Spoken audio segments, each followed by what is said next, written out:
Olá, oitavos anos, tudo bem? Espero que sim. Aqui professora Mônica para a nossa segunda aula da apostila Tempos de Recordar, tá? Nós vamos fazer a apostila da página 11 a 19. Essa apostila aqui, ó. Lembram dessa? A minha está escrito de sexto ao nono, de vocês está escrito só oitavo aqui. Então, é essa que nós vamos utilizar. Seguindo aí, nós vamos pegar a nossa apostila. Então, nessa página aqui, né, página 11, nós vamos entrar escrevendo e aprendendo o uso do G e do J. Vamos lá. Lembrando que não posso ficar lendo todas as perguntas, nem os textos, porque a nossa aula é curtinha, 15 minutinhos só, antes que ela seja cortada. Observe o que está destacado nas palavras do quadro e na relação estabelecida entre elas quanto à sua grafia. Olha, gesso, engessar, engessador. Massagem, massagista, massageador. Nojo, nojeira, nojento. Loja, lojista, lojinha. Veja que nos 4 exemplos há 2 palavras derivadas de outra, ela vem de outra, certo? Ela segue o radical da outra. Você pode observar que para grifá-las. Então, aí tá as regras, ó. Emprega-se o G nas palavras derivadas de outra que se grafam com G. Então, vai seguir, se ela é escrita com G, a palavra que vem desta principal também vai ser escrita com G. E a mesma coisa refere-se ao J. Se é escrita com J, a palavra derivada desta também será escrita com J. De acordo com o que você viu na tabela, faça o mesmo com as palavras a seguir. Então, você vai pegar jeito, jeitoso, jeitinho, jeitão. Aí você vai escolher 2 para fazer como aqui em cima. Tá certo? Vamos lá, seguindo. Há outras orientações para o emprego correto das letras G e J na grafia das palavras. Olha a regra aqui, ó. Então, nós temos aí a regra do G e do J. Emprega-se a letra G na escrita de palavras que terminam em ágio, égio, ígio, ógio, úgio. Então, exemplos. Contágio, colégio, prodígio, relógio, refúgio. Então, se terminar assim, você já sabe que escreve com G. Nos substantivos que terminam em gen, igen, ugen. Exemplo, miragem, origem, rabugem. Então, terminou dessa forma aqui, ó, com gen na sua oralidade, você já sabe que ela é escrita com G. Nos verbos que terminam em ger, gir, antes das vogais E e I. Exemplos, ó, proteger, olha o E aqui, ó, antes. Ele protege. Protegi, vem de eu protegi. E agir, age, eu agi, tá? Então, aí se tiver essa regrinha aí, terminados em ger e gir, e antes das vogais E e I, vai também, tá bom? Então, ó, aqui tem I, aqui tem E, estão vendo? Então, vou saber que é com G também essa regra aí. Emprega-se a letra J. Então, quando?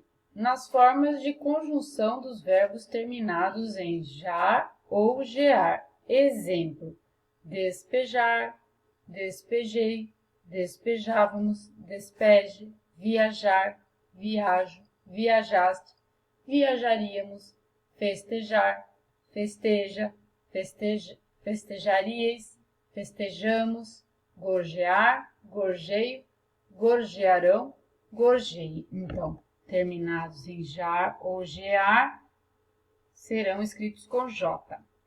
E nas palavras de origem tupi ou africana, tem uns exemplos aí, ó. Pajé, jiboia, genipapo, canjerê.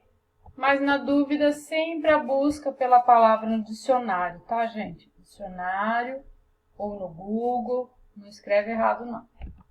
Vamos lá, vamos sequência aí, então. Agora, complete as palavras com G ou J. Aí vocês vão completar esses espacinhos aqui, ó, com G ou J. Mais algumas perguntinhas aí para vocês responderem. E nós chegamos à hora da leitura, onde vocês terão uma história em quadrinhos para ler. Uma narrativa autobiográfica em quadrinhos que tem como personagem principal uma menina iraniana. Como muitas crianças de várias partes do mundo, ela vive situações desencadeadas pela guerra. Então, ela conta um pouquinho aí da vida dela. Aí vocês vão ler a história em quadrinhos, né? Ó, nós estamos na página 15, que é explorando o texto. Vocês vão responder sobre a história em quadrinhos. Aí nós temos mais uma hora da leitura aí, um fragmento de romance, Rumo ao Sol. Quando eu falo que é um fragmento, é um trecho da história, tá? Desse romance aí, Rumo ao Sol. Por isso, às vezes, pode estar faltando informações, já que é um fragmento. Então, começa já começado, né? Vocês vão ler, mas geralmente eles colocam de forma que as perguntas vocês consigam responder. Aí vocês têm pergunta 1 sobre aquele texto e mais um pouquinho de reflexão sobre o uso da língua. Aqui, vai trazer para vocês comparação e metáfora, que deve ter no texto também, por isso que ele trouxe aqui. Eu vou ler um pouco aqui com vocês. Vamos lá. Não é difícil. Essas duas figuras de linguagem são as mais simples. Releia esse trecho do texto. Trecho 1. A casa deles, pequena e de madeira, era construída no flanco da colina, abaixo da floresta. Trecho 2. Foi então, só então, que Tô se deu conta de que o pai nunca mais voltaria. Ele estava morto. Tinha morrido como aquele passarinho, que um dia ela tinha visto na margem do riacho. Ele não mexia mais. Jazia inerte, não ouvindo nem vendo mais nada. O passarinho tinha voltado a ser terra. Lembrando-se do passarinho, Tô pensou que agora sabia o que tinha acontecido ao pai e ficou muito triste. 2. Leia o exemplo abaixo, observando a palavra que estabelece a comparação. A morte é como um filme que parou de repente. Agora, observe a construção da outra frase sem o uso do elemento comparativo. Olha, a morte é um filme que parou de repente.